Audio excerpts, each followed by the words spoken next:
Welcome back to Take a Leap and Transform, a neurodiversity journey. I'm your host, Joseph K. Muscat. Are you ready to take a leap with me?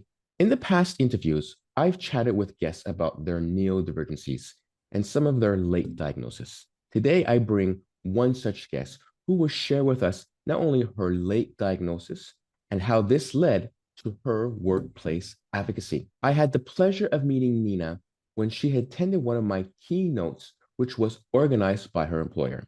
Niina Windsland is a global promotions manager at Betson Group. With over 10 years of iGaming industry experience, she originally is from Finland and lived in London for 12 years before moving to Malta. Niina was diagnosed autistic last year and has now taken interest in advocacy, neurodiversity in the workplace. Welcome, Niina. It's nice to have you on the podcast. Thank you so much, Joseph. It's a pleasure to be talking to you. So let's really get into it. So let's start with the obvious question. Your diagnosis came much later in life. So how was growing up for you? And why did you think your autism wasn't spotted earlier? Yeah, that's a good question. I was, only diagnosed in my 40s, and it seems to be a trend for many women these days to be diagnosed later on. It's also a trend for girls, younger girls, when they're diagnosed. They're usually diagnosed a year or two later than boys. We can talk about those issues a little bit later. But talking about me, I think one of the reasons I was not diagnosed on top of autism not being talked about in the 80s and 90s a lot, was that I excelled in school. No problems in schoolwork at all. I was brilliant. So my parents didn't see any issues there. Also, behaviorally, there was no major flags. I didn't throw such tantrums like you can imagine some of the boys do. When you think about autism, you think about a 5-year-old boy throwing themselves on the floor or swinging or rocking or being nonverbal. Obviously, none of that. So I was pretty quiet, did well in school. I also, I think what contributed a lot was that my grandmother was quite young and she looked after me. I didn't do well in kindergarten, so I kicked up a fuss and my parents took me out of kindergarten. I didn't fit in there. So luckily my grandmother was able to look after me during the day. So I spent a lot of time with her, one-to-one time. And I think she saw that I needed some help and things, and she guided me through social situations. And I learned by example. And as a typical autistic girl, I was trying to fit in. I copied what she was doing, what everybody else was doing. So I was able to mask from a very young age. She taught me that you have to look people in the eye when you talk to them, and I was getting so good at it that I was staring people in the eye, and people were telling me like, "Oh wow, you look at people in the eye a lot when you talk," and like before you can learn the sort of right amount of staring people. So things that didn't come naturally, I was taught quite early on. And I was able to copy. So I was able to mask from early on. I did well in school. I had friends, but typically just one time, not like girls usually have large groups and they have this best friend. And I wasn't actually exactly like a typical girl, but I still had some friends. So there was no red flags there either. So I sort of managed to juggle through it, and I knew there was something different, but I thought maybe just because I was quite intelligent, I thought maybe I'm just clever and other people are a bit, different. Not to brag, but that's what I just figured out that must be it, because I couldn't think of anything else, if that makes sense. Oh, it makes a lot of sense. And there's a lot of interesting things there that you've pointed out. One of the things that I've argued is that we as a society are a very visual people. And if we can't see it, we obviously ignore it or make particular judgments or what have you. So in your case, which is again a common case, is we have a neurodivergent child who's very bright, who's doing well in school. So we base it on intelligence. And so because of that, we're assuming that they're doing or you're doing quite well and everything's okay. But we can't see what's really going on internally. And so that ends up, there's nothing wrong with you. She's very bright. She's a straight A student, all of that. And what's also interesting as well is we'll get into a little bit later, but we'll talk a little bit now, which is I'm curious because you grew up in Finland, 80s and 90s. We're roughly the same age, if not exactly the same age. And yeah, to one extent, 80s and 90s, they didn't really talk a lot about autism. But on the other hand, they did, particularly in North America, because in North America, there was a huge, particular autistic, ADHD, and dyslexic movement. So, I mean, from growing up, I mean, obviously you were young, you may not have been paying attention to those kind of things. No, definitely not. But was there at that time not talked about, or was it talked about, but only to certain groups? It wasn't really talked about, and only to certain groups. And I remember reading a book, because I was reading again special interest for boys and girls with autism, a little bit different. Quite often the girls are more socially acceptable. That like I was into nature and reading and things like that. And also you mentioned that I grew up in Finland. We're a bit more reserved people, you know. So if you're a bit of a, like, you just counted as an introvert, and that's just Niina, that's how she is.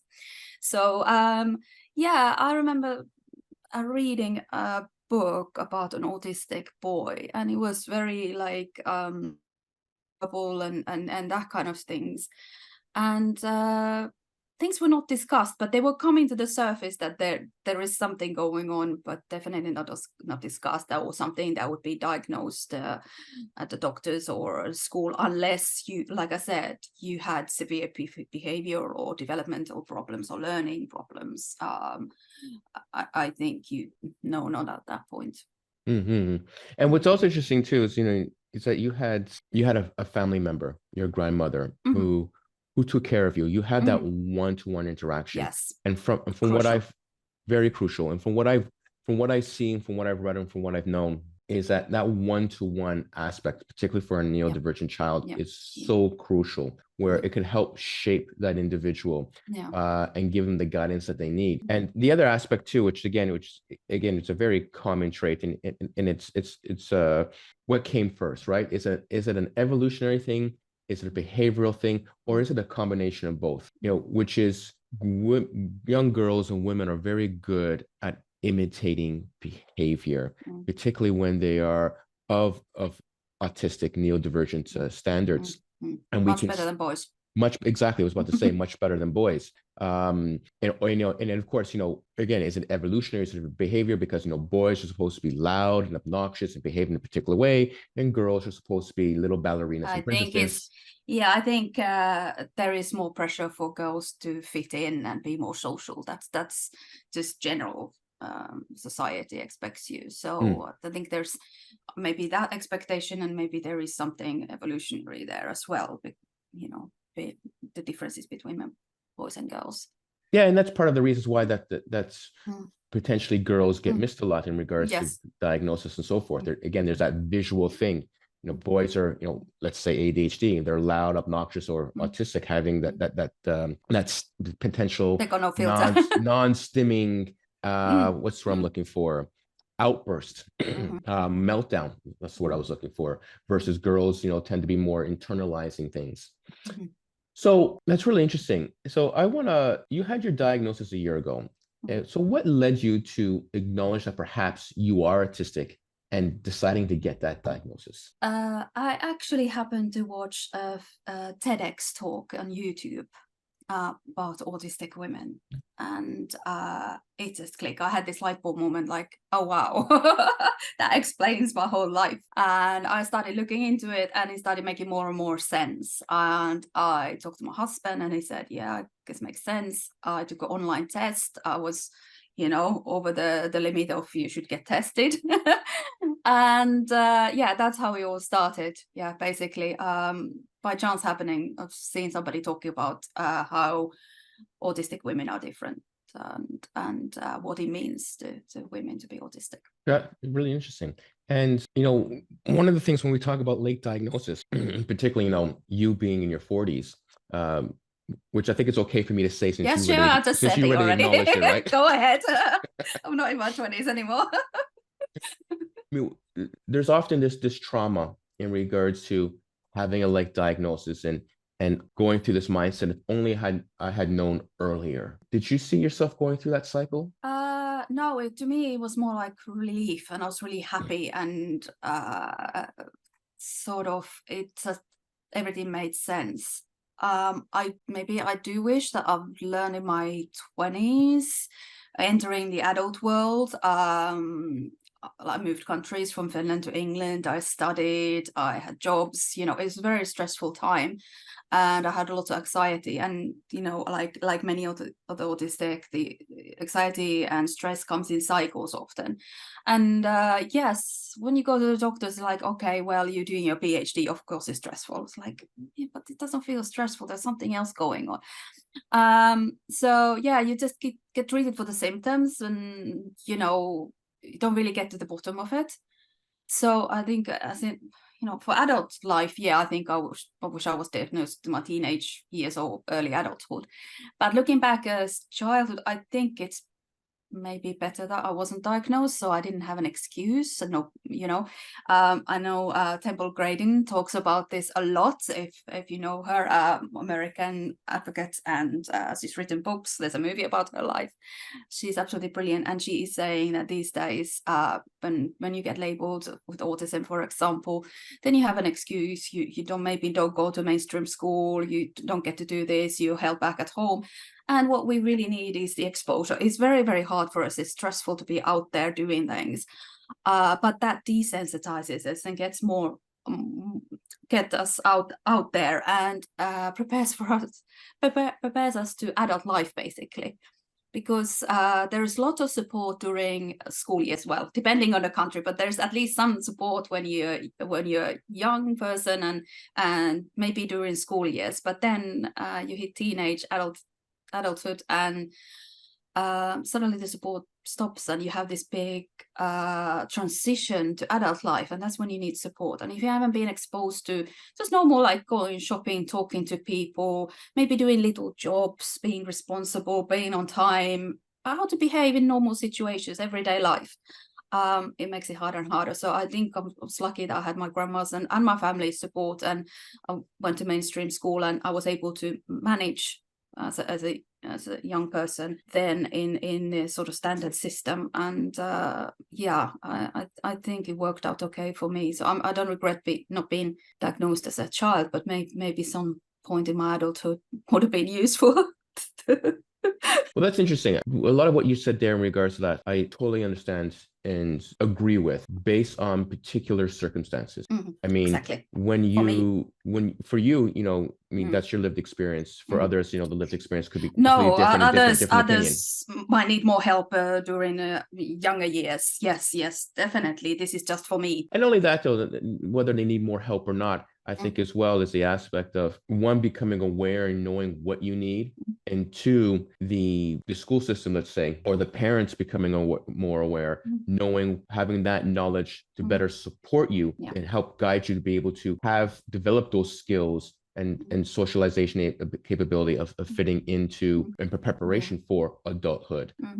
Again, it depends on the individual, it depends on the circumstances and so forth. So it will vary from individual to individual. Now, your husband was very supportive. What about the rest of your family?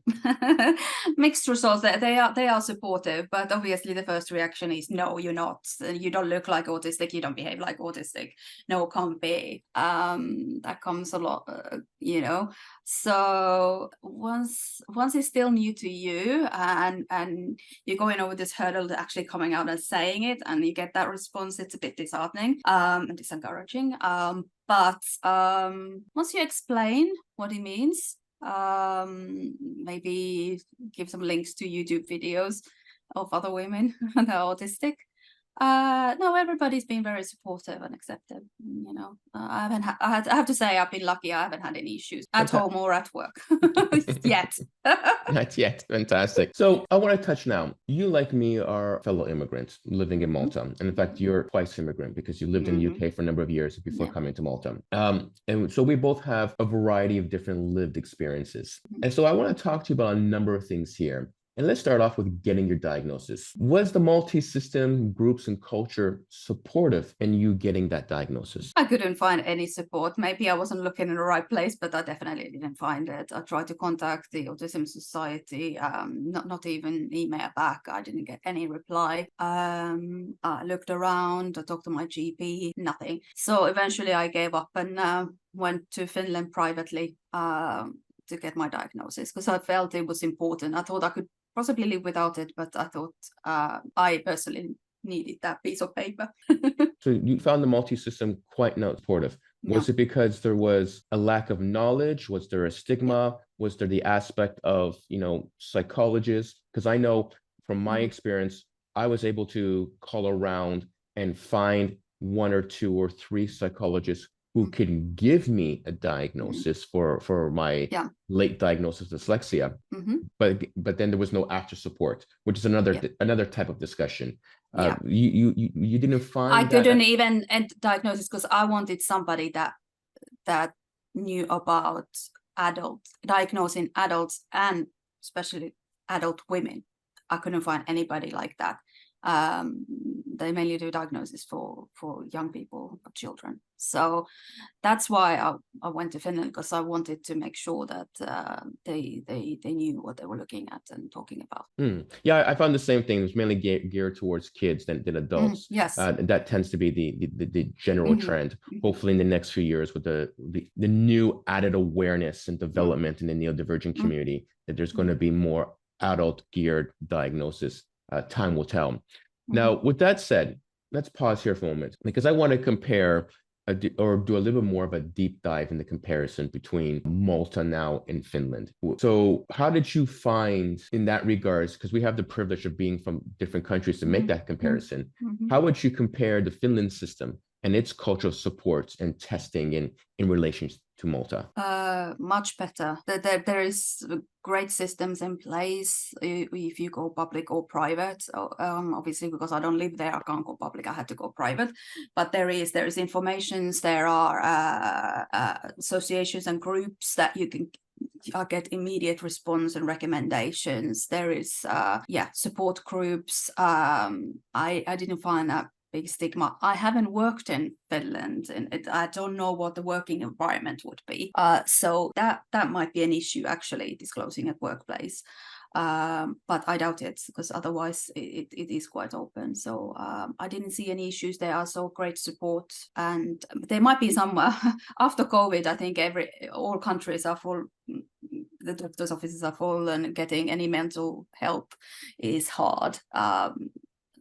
For any kind of mental issue or diagnosis or anything. So you might have to wait a bit, but that there is support. Fantastic. And how would you compare then, because we talked about this during our prep talk, how would you compare then the level of testing? When you look at Malta, there was either barely any or was geared towards kids, nothing really focused towards women. And then you went to Finland, and it was quite a different experience. Totally different, really professional. They explain how to go about it. They did it properly. They had standards, had to go through interviews. They interviewed my mother, they interviewed my husband. It was a several-day process. It's not just like, hey, how are you? Here's the certificate. So there are established processes, and they offered help afterwards. They said, okay, if you need any support, this is what you do next, and this is how you get it. It was next level, I have to say. Oh, fantastic. And so unfortunately, I don't see that. At least it's not easily available in Malta, and it's not advertised anywhere. Yeah, I tend to agree based on what I've seen myself. And it's really interesting to see that comparison between two countries and what their different approaches and attitudes toward that, as well as what level of support. Granted, again, the workplace might be completely different, and you haven't worked there, so you can't give that insight, but you can give that insight in regards to at least being able to get that diagnosis and the depth that it went to be able to verify whether or not you are or not autistic. Yes. So I'm going to throw you a curveball now. This will be potentially a controversial curveball, but here goes. Right. Earlier this year, the government had commissioned a study, and the study was published. I wouldn't say commissioned earlier this year. It was commissioned a while back, but the study came out earlier this year in regards to understanding the situation with getting a diagnosis and support for those who are ADHD and autistic. And the study was conducted by the Health and Wellness Department, or Social Wellbeing Department, should I say, from the University of Malta.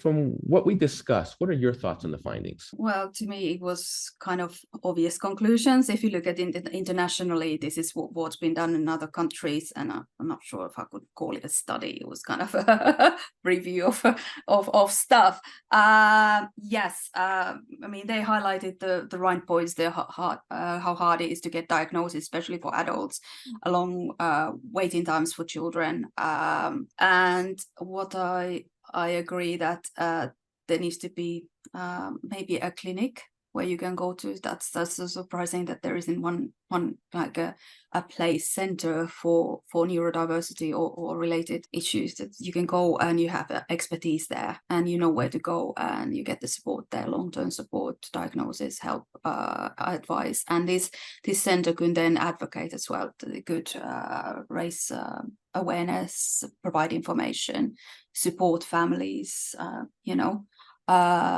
I like that point that they made, but my worry is that this is just a report and recommendation and nothing's going to happen to actually make a reality. But there were some good points there, but I don't think it goes far enough. That's what I'm saying. Yeah, I would tend to agree with you, Niina.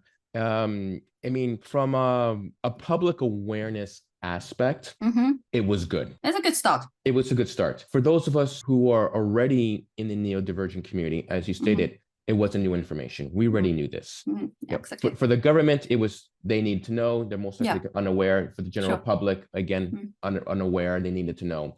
Definitely, I agree with you. There was some particularly good points in regards to developing a center. There needs to be a center. I mean, I think overall, from what I've seen so far, it isn't very well talked about. There are particular advocacies going on.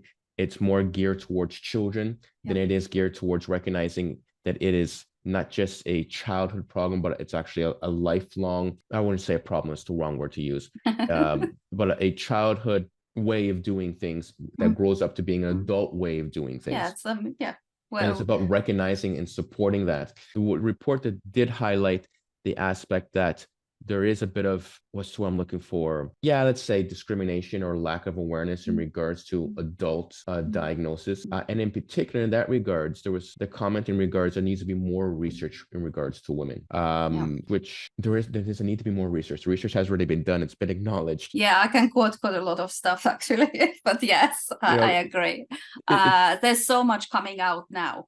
And what I really like that some of the researchers are autistic. That's what we needed. And that was missing 20 years ago. Yeah. And now we actually have autistic researchers doing autism research, which that's how it should be, Yeah, and not only that, but majority, based on what was out there, majority of the studies are conducted by men. And there wasn't women conducting studies, which is now being changed. Yes. And so let's segue in that direction. Let's take a pause here, because I want to share with you not one, but 2 workshops I've put together to bring awareness and to up-level the skills of employers, managers, and human resources. The first workshop aids in building a more inclusive environment in the workplace for neurodivergent talent and in developing the skills of management to be more engaging with their teams. I geared the second workshop towards examining and providing practical solutions and how to be more inclusive to neurodivergent talent in the recruitment process. Reach out to me on my website to learn more about these amazing programs. You mentioned earlier in the opener in regards to you wanted to have someone who specialized and was aware in regards to recognizing and noticing the signs in autism in women. And you wanted to bring that on this podcast in regards to understanding how autism appears and shows differently in women. So can you elaborate on that? Yeah, what it really comes down to is that many of the symptoms are the same, very similar inside, but women are better hiding the symptoms. So we talked about the social aspect, that we're a bit more social and we like to copy a bit more. So we're better at masking our symptoms. And so it's harder to recognize that we have an issue. Now, because boys against girls. Boys tend to have more repetitive behaviors. They can rock and flap their hands and make sounds more than girls. I have stimming, but not everybody notices. I fiddle my hands and my fingers a lot.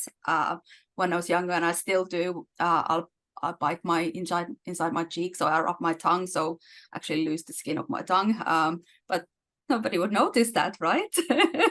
If I was flapping my hands like this, it would be much more noticeable. But because I know it's not socially acceptable and I would get noticed, I hide it. I do smaller movements. I just do it with my teeth, and then I'll pass as sort of typical, neurotypical person, easier. Women also tend to have fewer restricted interests. So we talk about often those typical, if you see in media, the boys, when they're little, they put the trains in line and they just keep putting the trains in line, or they're crazy about bird watching, or they're crazy about trains and they can cite all the timetables of where the train goes, and this sort of thing. And that stands out socially, whereas the girls' interests can be pop or rock groups, nature. They're crazy about horses or dogs, which teenagers not, or little kids, so those interests are more socially acceptable and go unnoticed. They could be obsessed about things. So we have a strong desire to fit in with peers as well. So that kind of thing. So it all comes down to that. We are basically very similar, but because of the desire and ability of girls to fit better into society, and we don't get noticed. We often, quieter, nicer. And if we don't have verbal issues or learning disabilities or anything like that, that would be flagged during school years. We fly under the radar, unfortunately. Yep, and also too, you women, unlike boys, tend to internalize things more. Yeah. So if we were to use ADHD as an example, boys would be outwardly showing their frustration, whereas girls inwardly they'll be thinking a lot. Really stressed, get depressed and stuff. I mean, there's horrendous statistics of generally all autistic adults, about 40-50% have anxiety disorders, very, very common. Obsessive compulsive disorders, very common. Obviously, then the suicide rates are higher, depression is higher. It's really sad. There's interesting thing that maybe geared towards women is they have found out that anorexics, there's about 20-30% of anorexics are actually autistic. Interesting. So that's higher than that's higher than general population. So there is a link to that as well. So it can be combined with all sorts of other issues. That then maybe parents concentrate on the anorexia rather than what might be going with it. Right. So there's a correlation there. There is a higher really, I never number. heard. I never. That's really new information for me. I haven't heard that study before. There's also in the LGBTIQA plus community. How many letters I can? Sorry if I get that wrong. People on the spectrum are 7 times more likely to be in that community. And 70% of autistics actually identify as a non-heterosexual. So there is an overlap there. So maybe those issues again are looked at first rather than the autism. Yeah, and unfortunately though, there's a huge bias against I'm going to get the lettering wrong myself. The LGBTQT. No, there's no T in that. No, there is a T, and then there's an I and Q and A and plus. They keep adding letters. I'm sorry. My dyslexia. I support the community, but letters are difficult for me. Yeah, that makes both of us. But with that said, though, there's a huge bias against the community. Yes. In particular for being autistic in that regards. Yeah. And that's another huge controversy to talk about. What I find interesting as you were talking, and I'm thinking, because I have to relate it to myself. Sure. And I'm just thinking out loud here, is the aspect of stimming. And I think, yes, stimming has been predominantly geared towards autistics and those with ADHD. And I think, I've mentioned before that I think that I have inattentive ADHD, not self-diagnosed, not properly diagnosed, which then may explain it. But I know that I do a degree of fidgeting, and a degree, which obviously is a degree falls into the camp of stimming. And one of the things that you mentioned was with the teeth. I do something where I put my gums between my two or three of my teeth and make it snap. And as you are speaking about what you do with your teeth, I'm thinking, okay, I'm doing. I just did it now. Yeah, exactly. That's I've never actually considered that is stimming. I know. And I've done that for my whole entire youth. And I never realized that potentially, and I still do it, as an adulthood, not as much, but I obviously get through some obsessive periods where I do it and where I don't. Exactly. More stressed I am, like I said, I can basically feel the skin of my tongue if I get really stressed because I keep rubbing it against my teeth. So basically, people who don't know about stimming is self-soothing in a way. It's a body's way of having another stimulus to control the stress levels and to feel more secure and comfortable. It's kind of release of stress. Yeah, and it's also there, as we also know, there's also a self-gratification in doing it as well. Yeah. I've never until you said it, I never clued in that was another a form of stimming for me. I mean, I usually either drawing or have something in my hands. Like right now, I have a pen to fiddle with. That's really interesting. I think again, there are. I think potentially, I could be wrong because I'm relaying it to myself. I think that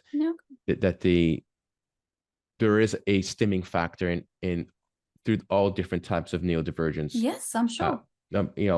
But again, it's predominantly been recognized in regards to autism and ADHD. Yes, because it's so visible often. Yeah, absolutely. And obvious.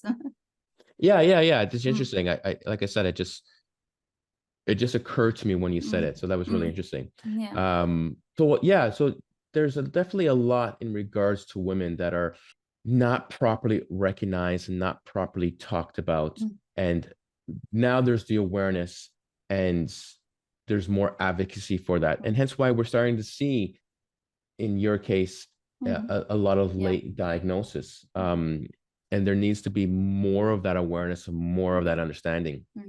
And, it was, I would just on a segue a little bit. I was watching something, a conservative channel on a completely different topic, which I won't talk about here, but they did bring up a particular interesting study. When we take a look at Generation X, there was only like 1.9% of the population that is autistic or ADHD. Now we'll come to the 2023, and over 29% are coming out as ADHD and autistic. And he completely understood what was happening. Yeah, he related it to that's regards. Usually the case. He was putting it towards conditioning people, and not recognizing that no, it isn't conditioning people. It isn't shaping people in particular one way or the other. It's a recognition that there's been a lot more studies. There's been a lot more recognition. There's a lot more awareness in this regards. And part of the increase in that awareness of why it potentially has jumped from 1.79 to 29%, if those stats are accurate, by the way, is because we missed 50% of the population, which was women. That's it. It's not like over diagnosis. It's like we didn't get diagnosed decades ago. That was the issue. Yes, women. Commonly quoted 5-1, 4-1 is the latest ratio on autism, boys against girls. It's not. They think it's close to 1-1 or at least 2-1. It's just like you said, we haven't been studied, we're not recognized, we're not diagnosed. Exactly. And more women are more likely to be diagnosed with ADHD and autism based on the studies than men are. And that's again because I think again the numbers have made that huge jump because we have been missing girls and women for such a long time. Okay, Niina, we talked about in the opener that we had first met at my keynote, and then you had come out and wanted to take action. Now, for many, this could be frightening, hence why many never do it. Why did you decide to take that step? I just felt somebody has to. It was so obvious to me. To make any change, somebody has to. I felt that I was in that kind of position with my career that I wasn't taking such big risks. You know, I wasn't in probationary period or anything. I wasn't gonna lose my job because of it. Also because Betsson is so supportive, and they were sponsoring the event, so I was hoping that they were not gonna fire me for that. It just made sense, and I thought, if I'm in a position I can do this, it'd be outrageous not doing anything. I can't just sit and not do anything if I can help anybody else. It's even just one other person. Well, fantastic. I mean, definitely that took a lot of courage and recognition that you needed to do something, which is a very, as I said, a very hard step for many. Yes. So it's very commendable of you to take that step.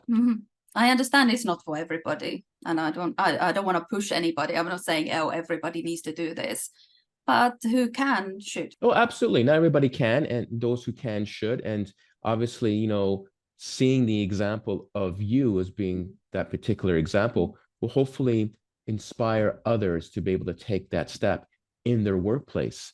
And yeah, I mean, it requires potentially being in a position to be able to do that. Now, Betsson, your employer, I know them very well. It's a fantastic company. There's some fantastic people in there, particularly the organizers of the event. So, I mean, having a company and individuals in that company being very supportive is key. So Yes, how definitely. supportive, you know, from that question, how supportive was everyone? Very supportive, especially HR. And after that conference we did a year ago, they came and asked if I wanted to lead a neurodiversity network, and it should be set up by one of the Betssonites, not by HR. So it would be in our network. So I thought that was great, and we set up a network. Again, this is not always possible if you're in a small company. You won't get enough people interested. So that's the advantage of having a larger company, having thousands of people working there, that there will be the small percentage of neurodivergent people that are willing to come up and say, hey, I want to join. So I got enough people together, and we started having meetings. I'm building up info pages, and hopefully you'll come and talk to us next month as well. So I'm starting with awareness, you know, just being out there talking and getting people interested and involved. And also we have the diversity and inclusion network in Malta that we're taking part. So I think that's important. Yeah, and that network was founded by Betsson as well. They are the HR team there is definitely leading the way to bring more awareness and change in this case, the gaming industry, and recognizing that, and hopefully getting other aspects of Malta to recognize that. And it takes these kinds of actions and steps and advocacies to be able to do that. Yeah. Now you mentioned the size, which is I think is a couple of thousand people. a couple of thousand people. And with that said, I think this is important to recognize and to discuss, because often I hear in my advocacy and consulting companies is we're too small. We're not, you know, Betsson with 1,000 employees. And that's a fair enough point. What I would say, though, that doesn't necessarily require size. It requires buy-in from the leadership team and awareness from managers to be able to support and advocate. So it has nothing to do with having 1,000 employees. It has everything to do with mindset. No, I totally agree. So for setting up an internal network, yes, you need few people, but it doesn't mean that you can't do something for neurodiversity. You can't have advocates, people working there, or HR caring and installing proper practices. And I think another important thing to look at there is not just everyday work life, is the recruiting process, educating HR recruiters, managers that recruit people of what to look out during interviews, for example. That's a huge sticking point for many. So there's lots of things you can do, even in a small company, even if it's 10 people, 5 people, you know. Yeah, absolutely. I mean, just be more aware, be more aware, you know, look at your people, see what you have, what you could do with, and complement the team. Absolutely. And you took the words of my mouth. I mean, when we statistically 1/4 of the working population is neurodivergent. So if you are employing minimum of 20 people, that means 4 out of 20, if the numbers are accurate, I believe the numbers are actually much larger. Let's say 4 out of 20 are neurodivergent. So yes, you can still form an ERG group, which is an employee resource group. And yes, it will be made up of 4 people, but those are 4 people who are looking to be represented, looking to have a voice in a company, and looking to be able to get the support and awareness that they need. Because when we take a look, and this is very important, when we talk about size, because again, it has nothing to do with size. When we take a look at the research out there that has been conducted, particularly the recent research that's come out in March of this year, is that the biggest concern for neurodivergent talent in any workplace, regardless of the size, is psychological safety and career satisfaction. Yes. Is it safe to be neurodivergent in that workplace? Are they getting the recognition for what they bring to the table as an employee in their performance? And if they're not getting that psychological safety and career satisfaction, then that's going to have a huge impact in their performance on whether they're going to be able to stay in that job or not. Yes, yeah. Those numbers, if you think, if it's 20% are neurodiverse, some of them will be undiagnosed. And there's lots of unemployment or underemployment in the community as well. So it might not be at the workplace that is that number. But yes, there are a lot of us. It's a hard question how to go about it. Definitely. Yeah, it is. It needs some work. It needs some work, and it needs an understanding. And so you mentioned some steps that you've taken. You formed a group. You're getting some literature out there. There's also the larger group that's founded, the Diversity and Inclusion Networking Group. So these are all particular steps that are occurring. What other steps are you planning for the future within your organization to bring awareness? Yeah, well, we already had meetings in a neurodiversity network of what changes, what we need to make our working lives better. We have a hybrid model, so we are 3 days a week at the office. So top of the list came like a quiet room. We need somewhere that we can just relax for a few minutes. It would not be exclusively to neurodiverse people. Anybody could use it. But as long as there is posted rules on a door, like you have to be quiet, no smells, don't eat smelly food, don't bring perfumes in it, because people have sensitivities and things like that. So we're working on that, and we're taking it to HR, and actually we are refurbishing the offices right now, so hopefully there's some space for us, and other suggestions if we need some software, if we need filters for the screens, whatever we need. We can putting a list together, and I think that's one of the sort of practical things we can do. But it's important that we all get together and have suggestions, and we prioritize a list of what's important and what most people want, because it is a diversity, it's a spectrum for autism.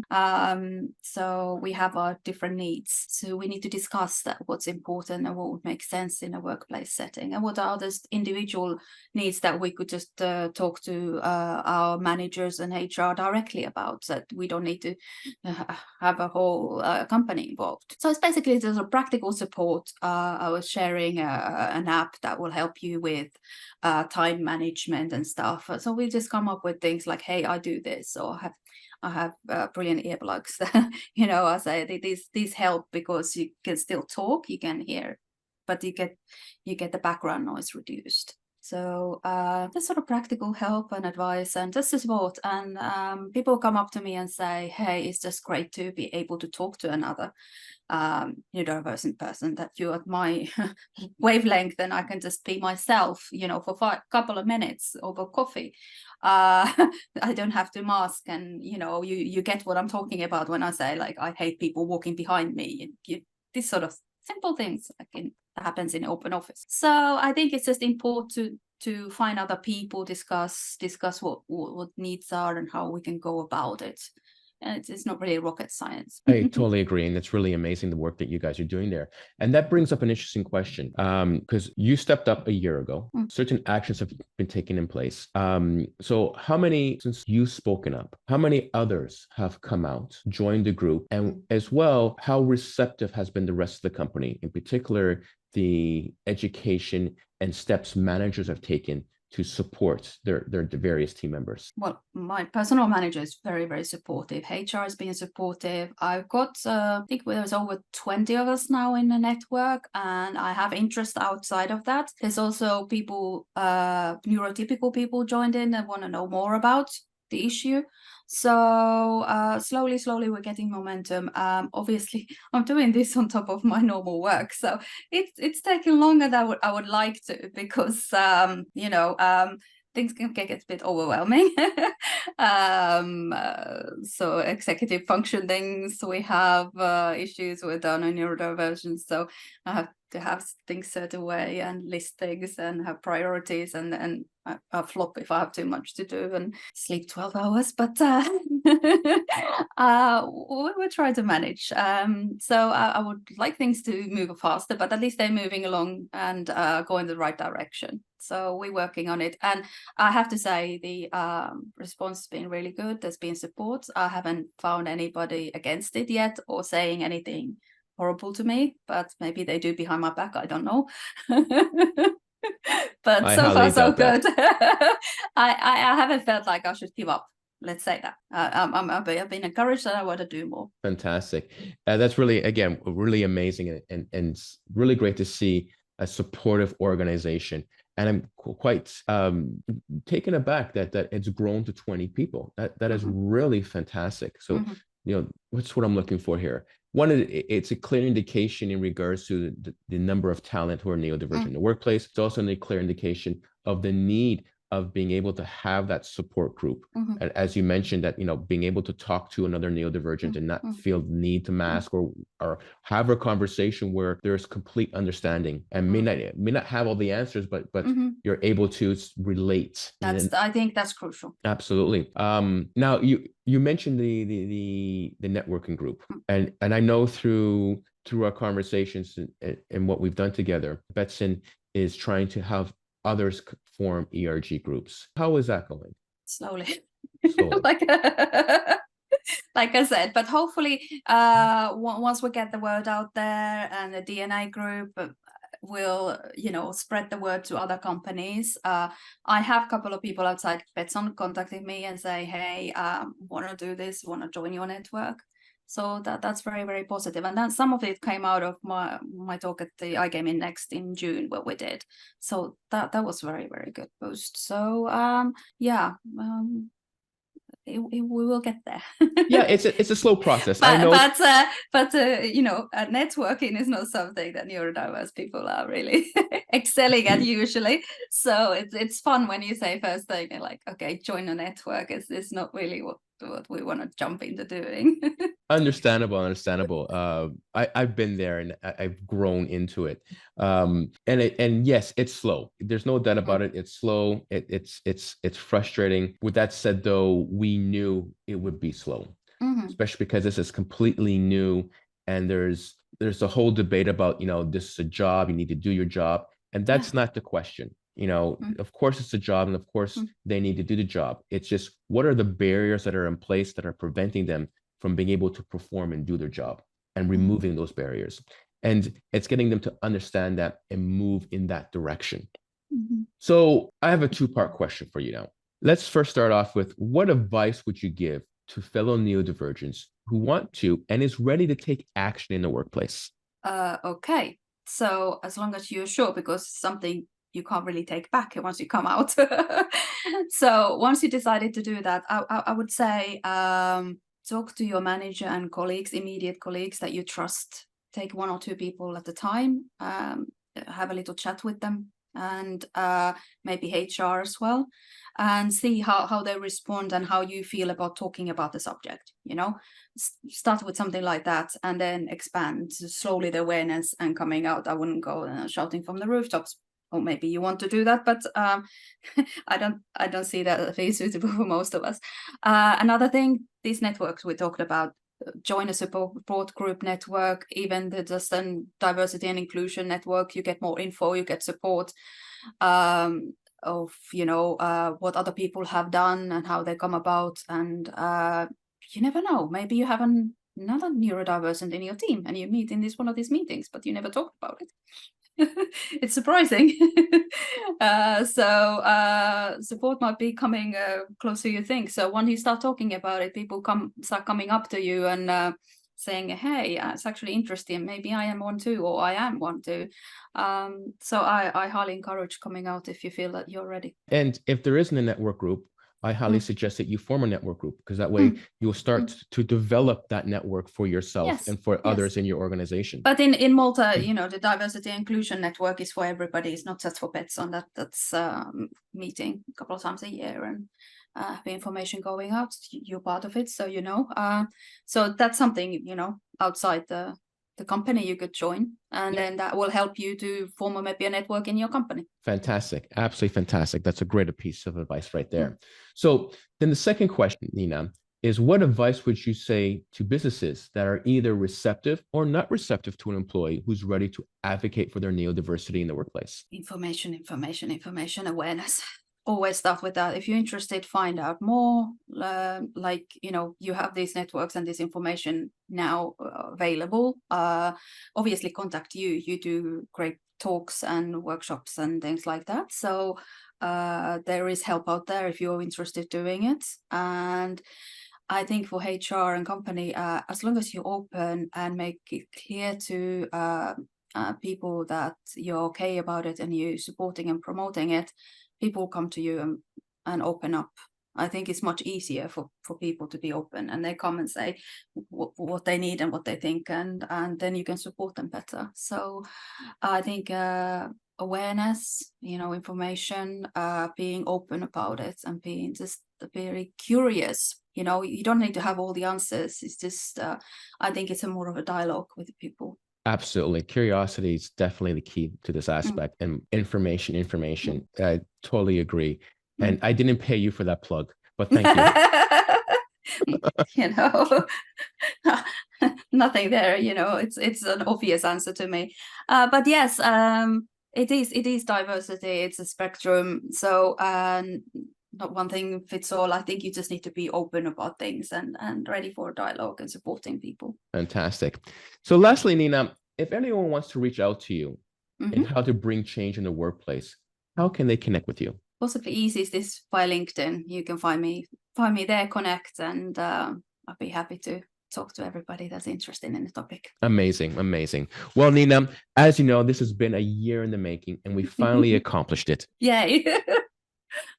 I truly want to thank you for coming today and sharing your amazing journey with us. As always, I will put our guest, Niina Windsland's contact details in the show notes. And this brings us to an end of another episode. Hey, listeners, I encourage you to continue supporting this podcast so I can bring you more amazing content. You can do so by visiting my Patreon page, where you can connect with me more directly with several options. Till next time, take a leap and transform.